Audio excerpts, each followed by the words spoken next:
in a way, it's a perfect choice for Soulpepper because it's a classic in a sense, but and a very well-made play, but it's not actually that well known. I say outside of Hungary, it's more known in its other forms. Coming up with the idea of having the lovers not be typical kind of like romantic leads, but like unusual choices for romantic leads was really a kind of for me, the real eye-opener. And then there seemed to be so many of the right people in the Soulpepper company for the parts. It just seemed like it was absolutely a perfect idea. I first became interested in this story from Shop Around the Corner. I was looking at the credits one day and saw that it was actually based on a Hungarian play.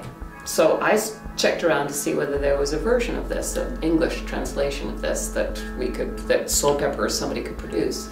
And there wasn't, I couldn't find one.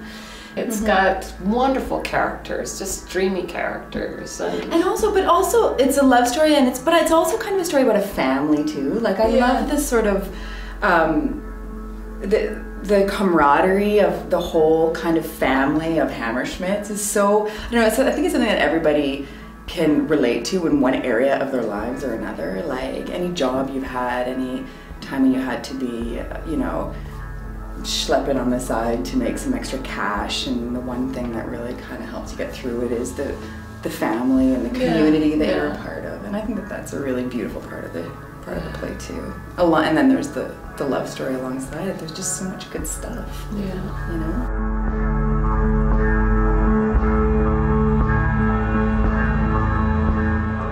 It starts with trying to figure out what purpose the music serves. Morris was very clear about the idea that this is not just music to paint certain situations or environment, that there is a clear sort of magic that these musicians, the accordion and the violin, have, and that music takes a journey throughout the play in the same way that the characters do. And that you start to, whether you would perceive this or not as an audience member, but the feeling should be that that the music is affecting the drive of the action of the story. And we come in on and off as well. There are certain moments where we actually enter and we're sort of unseen presences on stage, but we can kind of amplify what's happening. So there might be a moment with two of the characters and we'll be kind of observing and playing something that, you know, will cast some sort of spell. That, yeah. So the audience, we're almost sort of a conduit. We take them into the story. Yeah. There's kind of an omnipresent thing with the musicians, and so you get the sense that they're around all the time and that they're a real part of this world.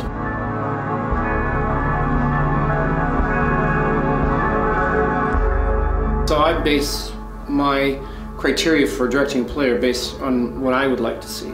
I like to see great visuals when I'm in the theater. I don't see any reason to go to the theater unless there's something to look at, because you could just do it in the dark. You could do a radio play. You could do it anywhere. And you know, you get a lot of critics included, but a lot of people who say, oh, theater is just, you know, two people in a room with a chair or whatever, and you're like, no, it's not. There's a lot more to it than that.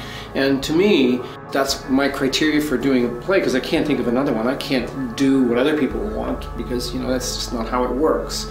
You create art out of your own vision and your own feelings, and so for me, you know, visually arresting or interesting, you know, theater is what I'm after.